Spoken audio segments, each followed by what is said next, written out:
So we're live.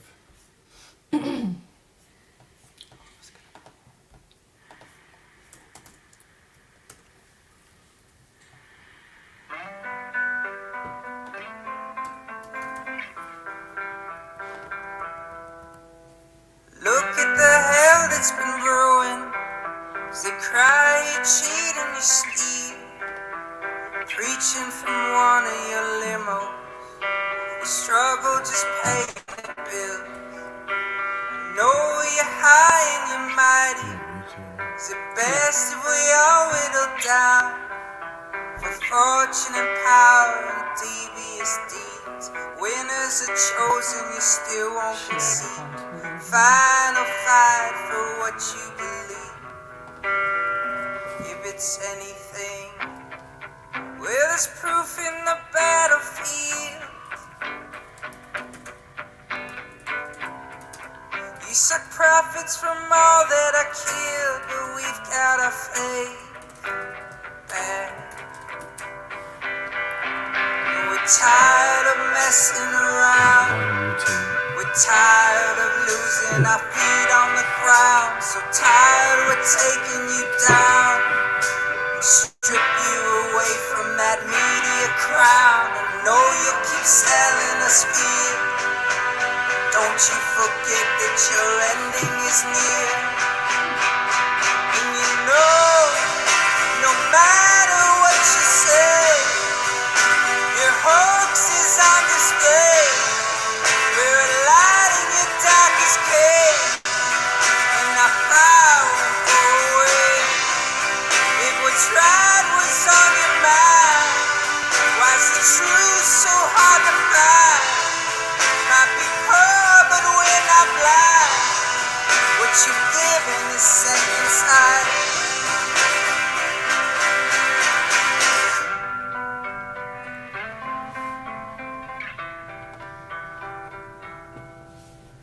Look at your tiny retraction.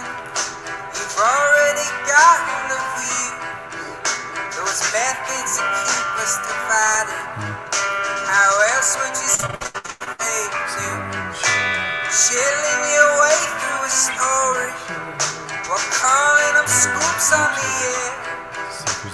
Pray for our youth, but why would you care?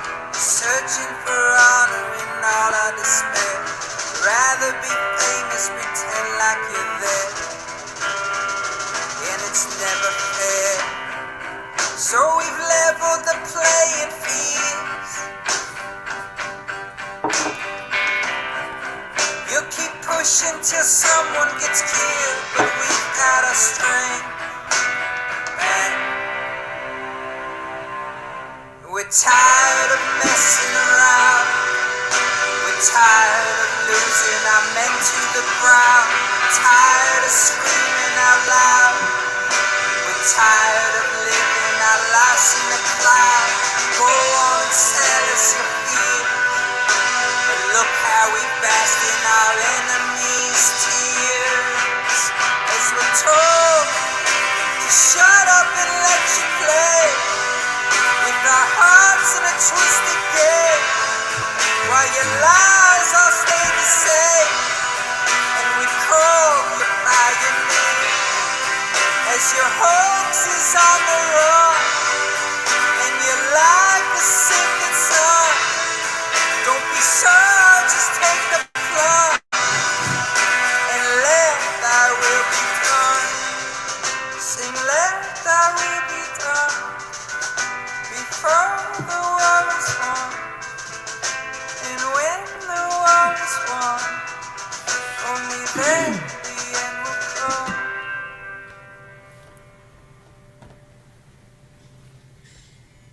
Just come out. All right.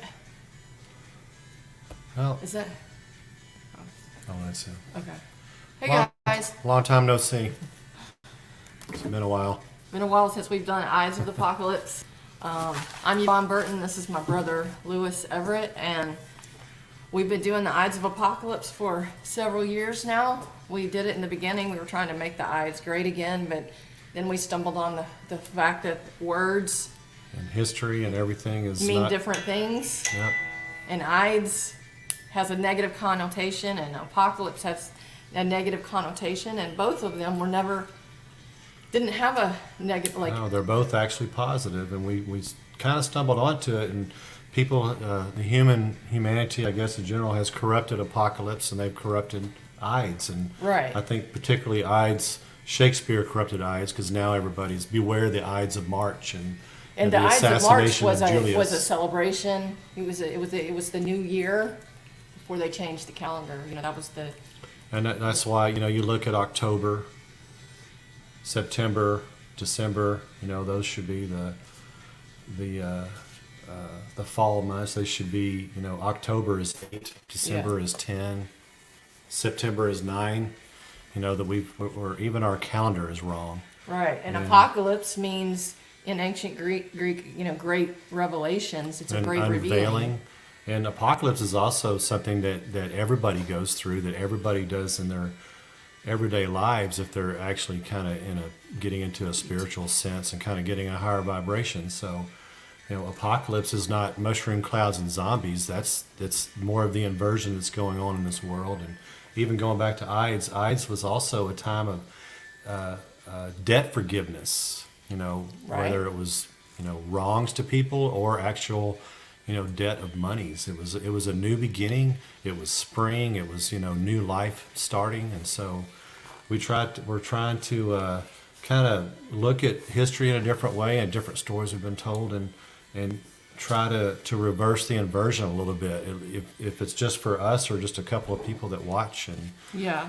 get a few people, just start branching out and start looking at history and everything in a different light. Right. So what we're going to be talking about is something that we're going to start in the future called the mysteries of history. Lou and I just got through going through and kind of deconstructing Edgar Allan Poe and everything that you've been taught about him. And so there's thousands, if everything they've told you is a lie, there's so many mysteries in history. And so we'll never know, what the actual truth is, but you can begin to deconstruct and tell you what is not. And what we've also said in our previous other episodes is even in the Bible, God tells you that you should pray for discernment. Right. You're gifted in yourself, and we were saying this even before we were heavily into other people we watched like Crow and Owen and stuff. And it's you have and when we actually dive into it with Poe's Eureka in that episode we did with Crow, is that you have the capacity to understand things yourself. You don't have to listen to people in white lab coats on TV Right. to tell you how to be safe. And we've got to get back in touch with what we've lost and back in touch with nature and stuff. And so, discernment, your own discernment, you have it and you have to develop it. And me and Yvonne, we're infants in this ourselves. We're still, we're ready to admit that we don't know what we think we know. Right. So if everything that we've been taught, and we feel like, majority of it is a lie, there's a lot of things to unpack. So what you can do is what we're doing is, Edgar Allan Poe was someone that we loved. We'd read most of his works, and so we picked that one and we deconstructed it, and it was fascinating. And what's awesome about it is, and it extrapolates to everything else with history. We love history. I've read history for fun since I was in elementary and junior high school. Is with Edgar Allan Poe, we like him even more. Right. Let go of what you've been taught and what you've been, by rote memory, what you've learned about Poe, and just take it and do with everything else, with history and big stories. And, I have favorite generals in the past. I have favorite, campaigns and war stories. Look at every bit of it in a new light and just question, and not be an accusatory, oh, I'm going to get the truth, just Right. Because we're just not. We may experience it. never We know, may but not we can know. we can undo the programming that our schools and our Hollywood has coded into our brain. You can decipher what is not true a lot more than what you can decipher what is true. But it's fun, and so And I was going to actually look at history. We titled this his story or his story, and we used the capital H, and that is, of course, is for our Creator, Right. God, and in history, lowercase. Which one are you looking for? Which one are you trying to follow? And it's all according to I think, the vibration that you're looking for. Right. And I went to Wikipedia. Wikipedia, we all know what much of a travesty it is, but I think you can see things in Wikipedia sometimes about how to them, I think they're bragging and putting it in your face. And to me, I got this quick couple of paragraphs from Wikipedia's definition of history, and it just shows you it's how they think they want to see it. And so, Or how they want us to see it. right.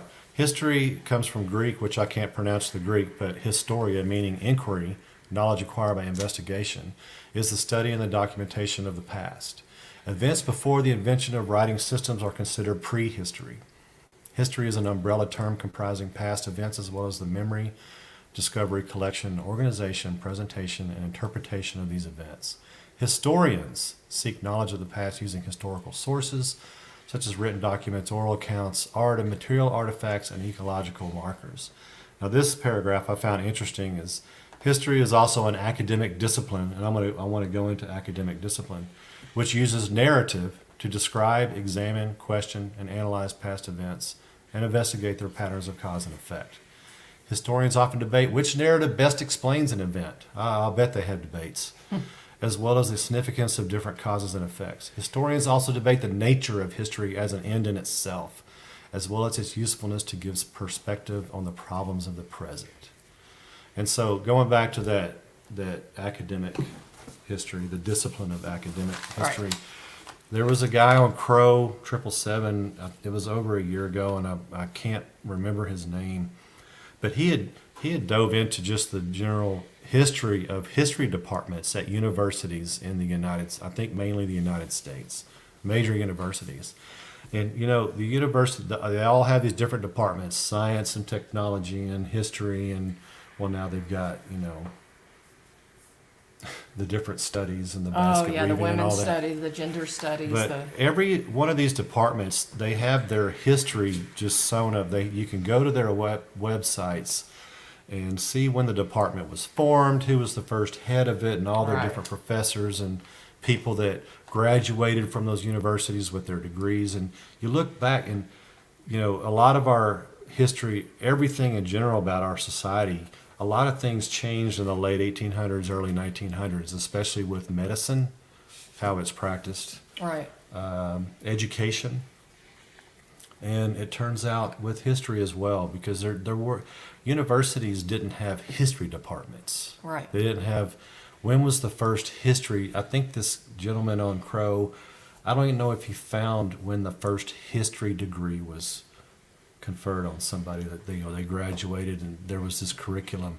So there weren't history professors. So that all Right. changed in the early 1900s. So there's a lot of people can go into a whole bunch of other rabbit holes with what happened in the 1800s. But Right. Was there a great reset? Yeah. Like it seems like Like they're what's trying to happening push us now. through a great reset right now. And coming out of COVID and, all the COVID craziness, a lot of people want to go back to normal. And Lou and I don't want to go back to normal. Yeah, we're like with Matt of Quantum of Conscience on YouTube. If you guys don't follow him, that's a good follow. Yeah. He'll posit the question and then he'll answer it himself. It's like, even though it seems tough now, and like if you're going against the grain and you don't agree with the narrative and you're against vaccines, you're against the whole thing about COVID. Right. Would you go back to what it was before and you didn't know? And I'm with Matt. I said no, I would not go back. I'll take the toughness. Right. So what we're going to do tonight is kind of recap some mysteries of history that we've covered before, and then list a few that we're That we're going going to to look at in the future. in the and- future to deconstruct, because Edgar Allan Poe was just, and I'm still finding out new things I mean, about that one. there's another book that we had never heard of, and we did Crow. Well, let me just for people that don't know, there might be someone listening that don't know that we delved into Edgar Allan Poe and found out that he was not depressed and melancholy, and he wrote more comedy and satire than he did, dark stuff. He was a huge influence on some of the writers of. He wasn't an alcoholic. No. You A know, lot to live for. Just had a great book, Eureka. it's that- with, and we talk about earlier inversion of this world, and that was inverted as well. And Right. people can argue whether Poe was a real person or not. So Yeah. That's another. But Eureka Story. was a thing that we had never heard of, and we couldn't find it, in his anthologies and stuff. So last week, Yvonne finds a satire that Poe wrote, "The Poets and Poetry of America." Now, that's significant because Rufus Griswold, who wrote Poe's obituary, who was his bitter enemy, had written a book on the anthology of American poets or something like that, and had left Poe out Left of Poe it. out. Ended up writing an edited version and put Poe in there. But he was, well, if you watch you need to go watch the stream with Crow 777 where we did 2 hours. It's very interesting, actually. But Rufus Griswold in the anthology of Poe was like it was a big deal. It's what defined him. And that bitterness between the two lasted their whole life. And then when Poe died, he got to write Poe's obituary, and he kind of began the cementing of that Of his narrative. About Poe. Well, when Rufus Griswold they were going through this bitter, feud or whatever, Poe came out with a book that was a satire of Rufus Griswold's book. And I haven't read it yet, but just opening the first few pages, it's hilarious. So we just thought it was amazing that we had discovered these things about Edgar Allan Poe. So we're going to delve into some other things. And so to recap some of the stuff we've already covered is the Battle of Athens. Does everybody know about the Battle of Athens? The Battle of Athens, Tennessee. We did a stream That's on a that. and we didn't know about that one until That was- shortly before we've been living in Tennessee for a while. I'm in Mississippi now, but right outside the border, we're history buffs. Right. Never heard of the Battle of Athens, Tennessee, right after World War II. 1948. 48, I think. The elections were the big, yeah. Yeah. It's where a group of patriots, returning veterans from World War II, came back home to Athens, Tennessee, a small town, to find out that basically it's kind of like it is now as far as elections. They're stolen. Oh, ballot box stuffed and padded and taken. They were controlled by the little power machine at the time, and actually part of it was controlled by Boss Hogg back over in Memphis. Right. Athens is over in eastern Tennessee, over I think outside of Cleveland, in between Chattanooga and Knoxville, but small town that was basically terrorized by Just the mayor mayor and the sheriff, and the sheriff had the deputies actually made their money from basically pinning crimes people. Yeah, were doing. pulling people over. Pulling people like these over. guys that were coming back from the war. Yeah, they were getting arrested. And they were, went to go have a drink. They were arresting them on the way home from work. But anyway, on election day, it turned into literally the Battle A of gun Athens. battle. It was a gun battle. And the guys fighting, they won. And they won their elections. And they governed that city for, I don't know Right. how long that lasted. But then to think that we've never heard that story until a month before we did that stream. Mm-hmm. It's something like that does not get spread around. Why does that not get more? It was an exciting story. We actually highlight an author who wrote a book about that. Very well done book. Recently, yeah. He goes back and forth between the men's life. I mean, one of them, the main guys, was on Guadalcanal, and then other campaigns after that. Tough campaigns, and survived all that, and then gets back home and sees that he was fighting for democracy, but it was being taken out from under his feet back home. So, and that goes to a point, and Owen's talked about that a lot, is that's what wars do, is they get the strong men with integrity away from the homesteads and from the cities and so from then the countries. Families are left vulnerable. And then they're left to there's able-bodied men that were all over this country that stayed back and didn't do anything. There was a vacuum, and a bunch of low integrity men filled it. Right. Another one is, I know a lot of you guys have probably heard of Operation Paperclip bringing all the Nazi scientists and technology people over from Germany after World War II, and eventually starting NASA and things like that. Yeah, Werner von Braun was the head of NASA when we went to the moon. Well, he was one of the Nazis brought in through Operation Paperclip. He was not an innocent. But He was not a good guy. and his brother was probably even worse. Right. I forgot about Which him. we didn't even, Forgot about him. before we did that stream, we didn't even know that he had a brother, but there Right. was another von Braun that was probably worse than Werner. Yeah. But it was called Operation Overcast before they changed to Paperclip, and that was like a marketing thing, and I still don't understand, haven't dove into that really Right. deep. But I'd like to delve why in. was it called Overcast first, and why did Yeah. they need to change it to Paperclip? Well, there was a reason because they use these words to cast spells. But another thing on that, and this could probably be a whole stream. In the 70s, 80s, 90s, there was this effort to go after Nazi war criminals. And you would hear the stories. They arrested some 90-year-old somewhere in America or somewhere in a European country, and accused them of war crimes. And I used to look at that and go, yeah, they got Yeah. it. But then, now that I know about Operation Paperclip, where you took in some of the people that were in like leadership positions, They took in thousands. we don't know. I mean, Operation Paperclip, they say was like, I don't know, 1900. I'm guessing it was way more than that. Yeah. Why doesn't the groups that are going after the Nazi war criminals, why didn't they go after them? If you were really going to go out, I mean, Werner von Braun's the head of NASA. But there are several other prominent scientists, professors, doctors. They don't go after them. So when you read a story, there was one story recently I found and it sent to my brother, and it was a guy that he's almost 80, and they got him in. Was it Britain? Yeah, it was in Britain, and they said that he was a camp guard. He was responsible for the death In of Belarus. thousands of people, and especially women and children, and the horrific stories that these witnesses testified, but there was no proof.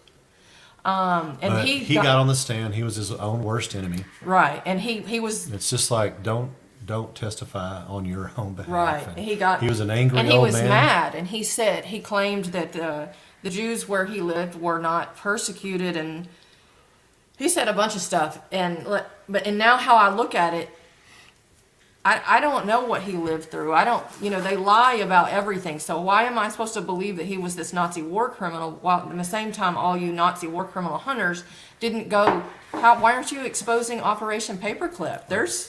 We've got CIA documents about that. You're not exposing them.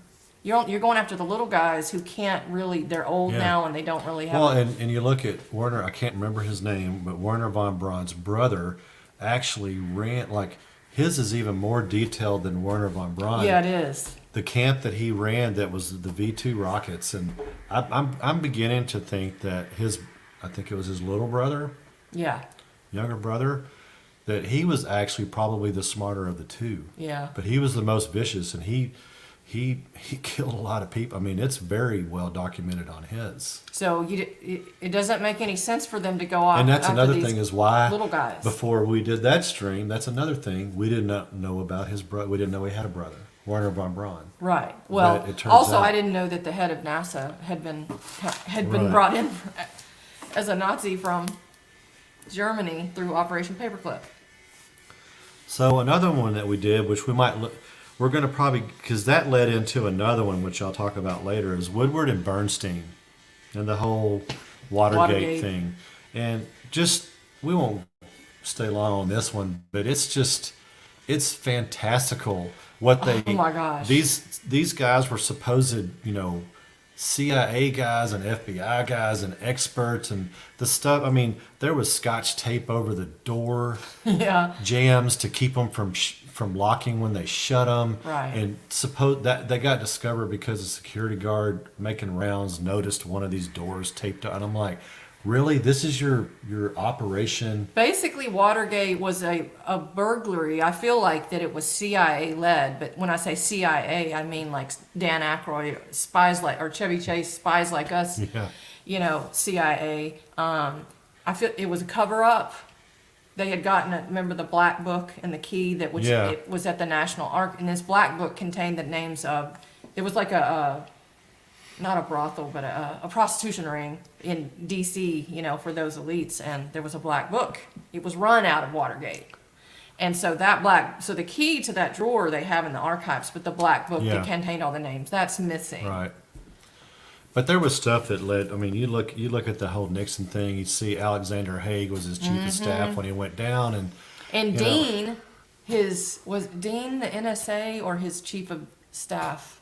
I think he might have been the chief of staff. He was engaged to Well, the lady, the madam of the prostitution ring. Right. He ends up marrying Haig her. was his chief of staff at the end because he called him in to help do the damage control and stuff. Yeah. And Haig was probably working against him the whole time. Haig- And we're not here to relitigate it or say Nixon was a good guy because No. I think when you get up to that level, it doesn't matter. Nixon who you should have are. been He should have. impeached for carpet bombing, Right. those secret carpet bombings that killed, I don't know, did it kill I don't know how many hundreds? he killed, but it killed a lot of Vietnamese, and we didn't know about those until the Right. recordings, the secret White House recordings were released. But and actually, Congress had contemplated impeaching him for that, but they went on the Watergate. We're going to go for the stupid burglary. And what was interesting about it, just leading into that, is that he had just won a huge landslide. The '72 election was bigger than any of Ronald Reagan's elections. Oh. I think it was the last time that Minnesota went Republican, and Was it all 50 states? I think it was no, all. I think or it was 49. It was 49 because he didn't win Minnesota or Wisconsin? Massachusetts or wherever Wisconsin? McGovern was the other Yeah, one, I right? don't know where he was. But it was in the Northeast, and it was like a But if you look in the popular vote, he won 18 million. Like it was Right, it was astronomical. huge. Like nobody's ever come close. Not Reagan. But he was a perfect villain, and that's another thing. Is Yeah. like, they turn into perfect. I mean, he won that election so massively, but then all of a sudden he's the perfect villain. Yes, he was. But really, the big thing on that Woodward and Bernstein is they make their name from this. When you see those two guys on TV, Oh, they were fed information. Yeah, When we learned about but all when the you see connections, them- they were fed information. They weren't doing like this great reporting. but that's another thing is when you look at these guys that are held up as these scions, these great men. In when their you profession. really listen to them speak, and we're not the best speakers either, but we're not purporting to be some You know, great Pulitzer Prize influencer. winning. But Pulitzer Prize winning, writers Writers. that they get on TV, and they don't do Bernstein much anymore. They were doing Woodward for a while, but Yeah. now he's out too because they don't need him against Right. Trump. But listen to these guys talk, and I would do it to Elon Musk too. It's like listen to them speak, All right. or even Bill Gates. Yeah, Listen to him. especially- Really listen to him, and don't pay attention to what the message is. Just listen to his vocabulary. They're horrible. They're not special. They're not way above anybody. Right. So, and here's another good one that we went over. One of our was the Dreyfus affair in France, shortly after the Franco-Prussian War. Yeah. But what we would also add to it, we may have to revisit that again because that was a fake spy thing Yeah. drummed up, and it was Dreyfus was a Jewish officer in the French army, apparently a very honorable guy and just a good guy, Yeah. and he ended up getting what you call it.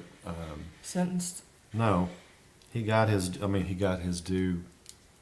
He didn't get recompense, but he got Oh, what, redeemed? reigned for or- kind of redeemed, something like that. In the end, the story eventually came out, but he was like a fall guy for something at that time. Yeah. There was a lot of bad tidings from the Franco-Prussian War, and because going into that war, the French were considered the America of their day. Right. Say in the 1980s or 90s, strong and the best army, and they got their butts whipped Right. by Prussia, and then that's what you get Germany after that. Yeah. But there's also another, Yvonne found a U.S. Major General. that was going to be a general Right. probably. But even somebody said in the story that he was probably a U.S. version of the Of an Dreyfus American affair. Dreyfus affair. wrongly persecuted and then lied about people high up in high places. It's kind of like Spygate against, Trump Russia, whether you like Trump or not. That whole thing was just it was a hoax. And how these things can happen because the people, well, back then, you didn't have access to information the way you do now. But even now, even though the Trump Russia thing, that whole thing, that was allowed to, even though we have this access to, they were still able to kind of in a way. Well, there's a lot of lazy intake of information with people out here. Yeah.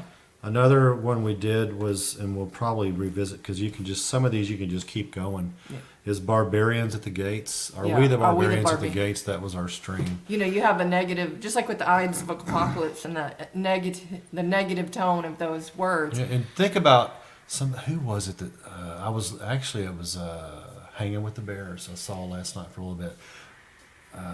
Papa J Bear was saying, when you get information, who is giving it to you, Right. and what are their motivations? And so when we've been taught in history, the barbarians and the fall of the Roman Empire, And there's a then you got to negative the connotation for the Dark barbarians. Ages, and then we showed pictures of barbarian princes and Yeah. kings and stuff, and they're like, they looked a lot more healthy and better than the Roman generals and Yeah. emperors and stuff. They looked. I think you can liken it to like the barbarians at the gate. Think of the people that went to the Capitol because they didn't like the fact that their vote didn't count. You could write about them that they were the barbarians at the gate. Somebody's rewriting history and calling them this. And so maybe they weren't barbarians at the gate. Maybe they were just holding people accountable. Maybe they were just like, no, I don't think we'll do that. And then, certain people have access to printing presses throughout history, like the Rufus Griswold that writes, Right. Edgar Allan Poe's obituary. It's not necessarily the victors that write history. It's who has access Or there's folks on the sideline writing it, and they're watching it play out, or waiting, helping it. waiting 10, 15 years when everything's Yeah. kind of quiet and you can pounce.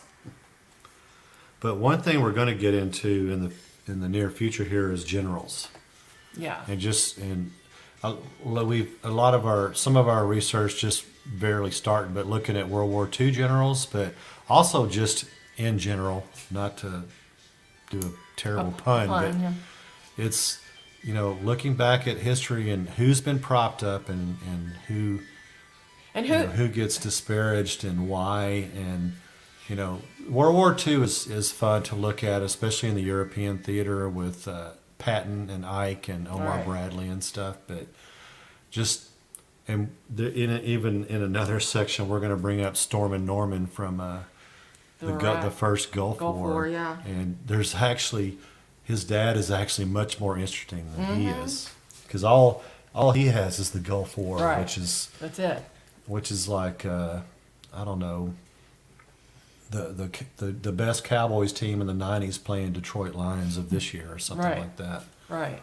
And then, the mythos surrounding generals. I mean, think about General Mattis. Yeah. What did they call Mad Dog? Yeah. Mad, and then what he turned out to be. Yeah.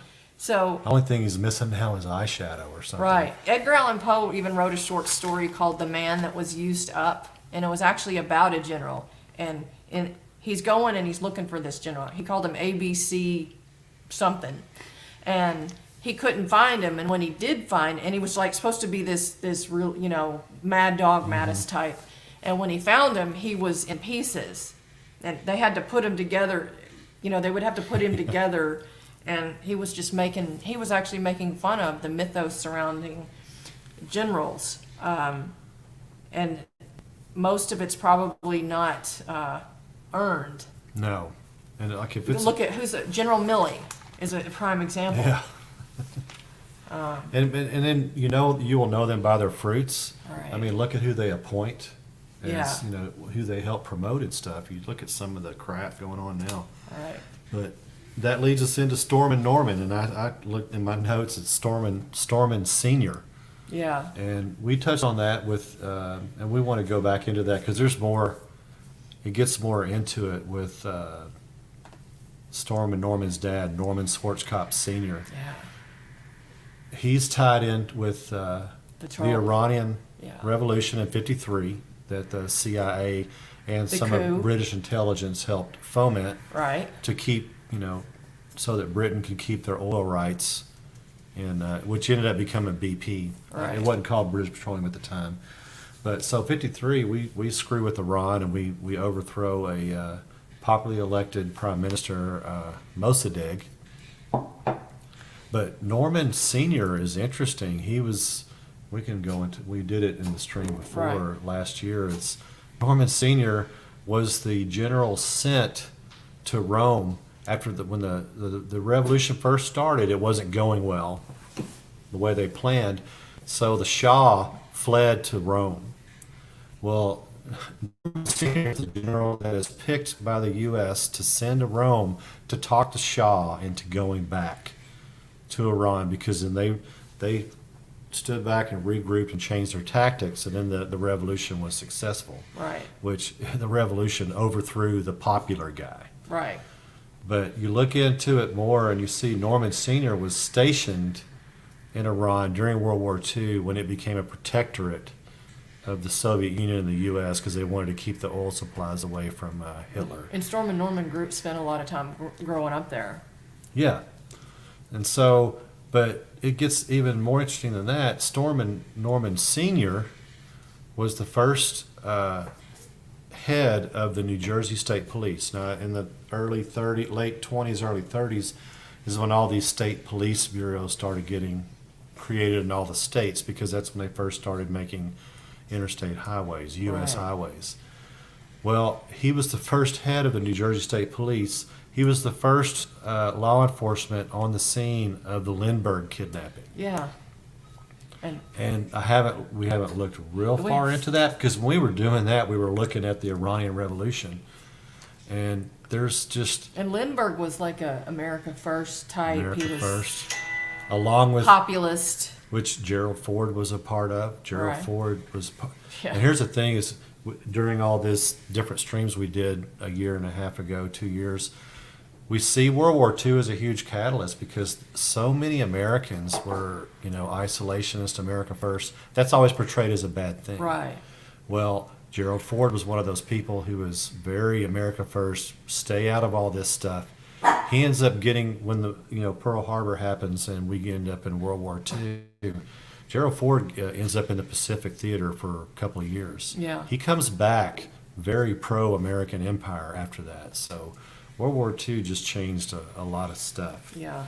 And then that brings us to, did Pearl Harbor actually, the way it's told in the history books and how I learned in high school and all the books I've read, United States was totally against getting engaged. Franklin Roosevelt ran, just like Wilson in World War I, He pre-World kept War us I. out of war. Roosevelt ran as for his reelection in 40 to, we're going to stay out, we're not Right. going to get involved. Right.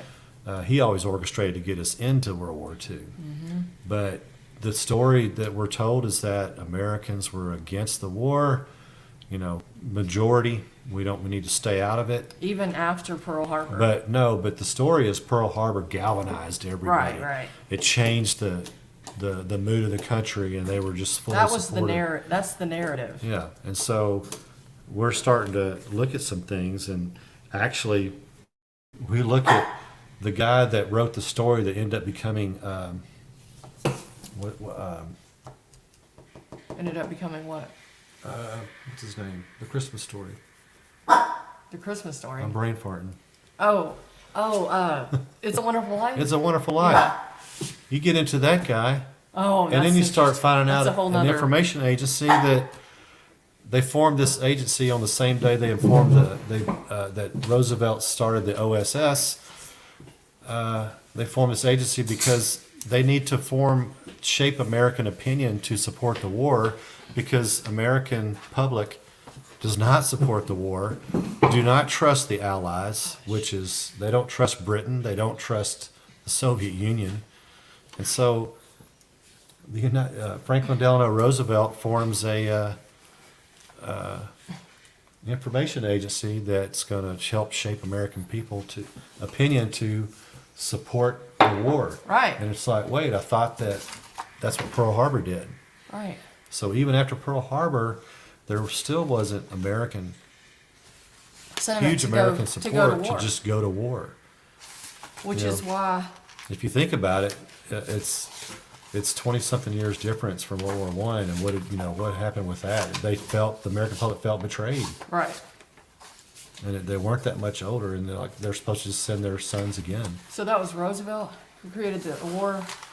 The war information.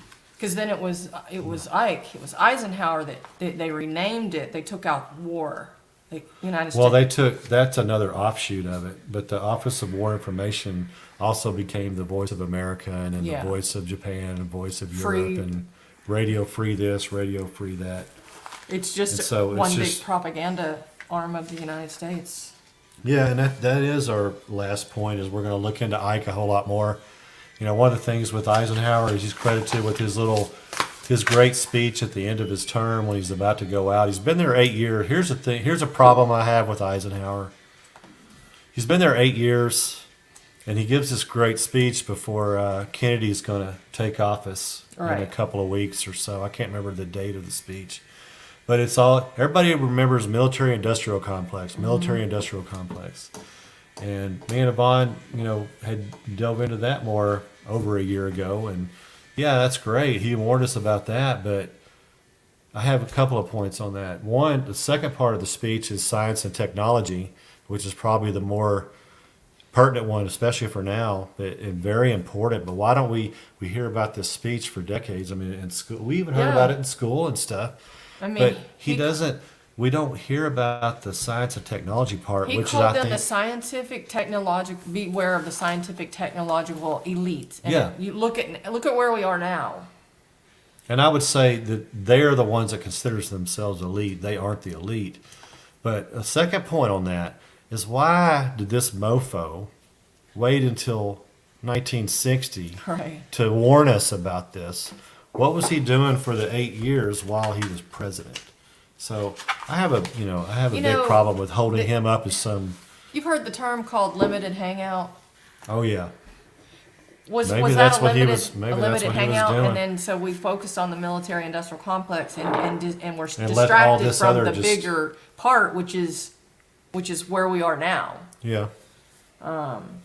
So that's really all we've got. We wanted to lay the groundwork for something we're going to be doing called the Mysteries of History, which won't necessarily be the Ides. Yeah. Just whenever we hit a topic and figure it out, bring it to you, and then that's something that you guys can do on your own, is whatever your It's like, interest yeah, is. take your favorite subject or story. It doesn't have to be military history. It doesn't, it could be in Anything. in plays. It can and be music, movies, or whatever. Just because I'm break it down. going back and reading the history of Mozart might be one we might do. Yeah. Because Owen, I think, had broached the idea one time that, the movie Mozart, that maybe Amadeus. Salieri stole from Maybe Mozart. maybe it's the opposite. Maybe it was, yeah. So there's so many Well, neat, because like Owen was like, Batman was the bad guy. right, And so maybe Mozart was the untalented one, and Right. he stole the stuff. Because Griswold stole from right. Poe. He stole from everybody. Well, and Apparently. we broached on it earlier. We did a couple of medical streams too, and Louis Pasteur Oh yeah, was a plagiarist. right. I mean, it's documented. It's in the archives. A lot of them in France. yeah, So it turned all these people held up as paragons of virtue and titans in their field. A lot of them are just facades. Right. They're robbers. and so. We want to delve into these mysteries of histories, not to be like some truther channel or to, fall down these rabbit holes, but, you can't really, those who don't remember the past are doomed to repeat it. We kind of have fallen away from it and been distracted by But who maybe we really are. maybe we repeat the mistakes of the past because we really don't know the real. Right, and so past. in researching this stuff, maybe we can remember who we are, because everything about this system tries to distract us from looking Yeah. inward, and so don't fall down, rabbit holes that, like 9/11. We'll never know what really. No. There's some things that are kind of impossible to wrap your brain around, but there's a lot of smaller things that are kind of fun to unravel. Yeah, and it just gets more interesting. And like I said earlier, Poe is a lot more interesting to me now than he was before because Yeah. he has this so much bigger picture of him. There's just Yeah. he had more to him. He was a witty guy. He's funny. And so maybe a lot of these characters in history that we've learned about, maybe some of what we've been told is true, but it's like not the half of it. Yeah. They're gonna they're gonna give you a limited hangout. They'll give you this little bit, but we're gonna, Yeah. distract you from this over here. So do it as a fun thing, and it's smart. I just think see what you can find and see what you discern for yourself when you read about a conversation, or just read about a story, or whether it's a story about a battle. Right. And this general was the best general ever. And, think about Yep. Think about who's being written about, glorifying them, and who's being Who's demonized. doing the 'Cause it's writing. very possible that it's the opposite, because we do live in this inverse world where they call evil good and good evil. So like Hannibal. Sometimes he's a good guy, sometimes he's a bad guy. It took him 10 years before they finally defeated him, but he crossed the Alps with elephants and all this stuff. And I'm like, when you think You about know, it, you're like, he came out of Spain and then crossed southern France and then went across the Alps. So it's there, and I've always loved those stories, but I wonder how much more I'll love them if I find out something totally off the wall different. If I keep Right. digging, because Yeah. for some reason it's not totally hidden. It's not erased. because It's for there. some reason they for whatever reason the system has to tell you the truth. It's like there's a rule. And it may be hidden, or it might be in plain sight. That's what we're Yeah. finding a lot of. Google does, it's not the best search engine anymore, but Yeah. Even- God tells you that there's nothing hidden that will not be Yeah. known. But it's even like Wikipedia. If you can read between some of the lines, it's in their brags. Right. And it's like that book I read, Sex and Rockets, which is history of the Jet Propulsion Laboratory Yeah, that's in Southern California, which is a precursor for all the missile technology for NASA. yeah. It was sexual occultism and rituals and trying to bring about some kind of demon. I have to read it again. It's very dark, and Yeah.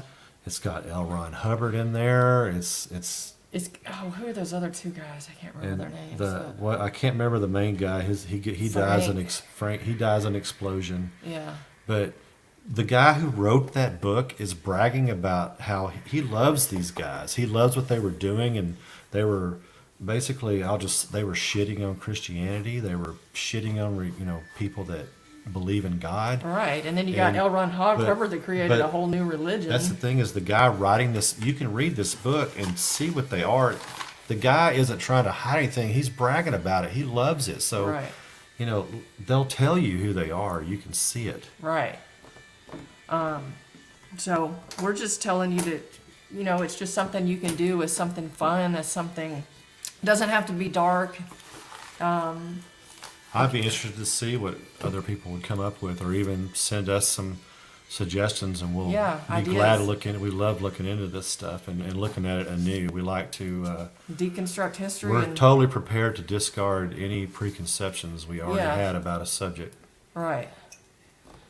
So that's all we've got, and Yeah. we'll be back next month, hopefully on the Ides, Should be the 13th, because I'm think actually we will. scheduled to be home that weekend, and maybe the day before Valentine's Day. yeah, sometime around there. Yeah. So thank you guys for tuning in, and we will see you next month.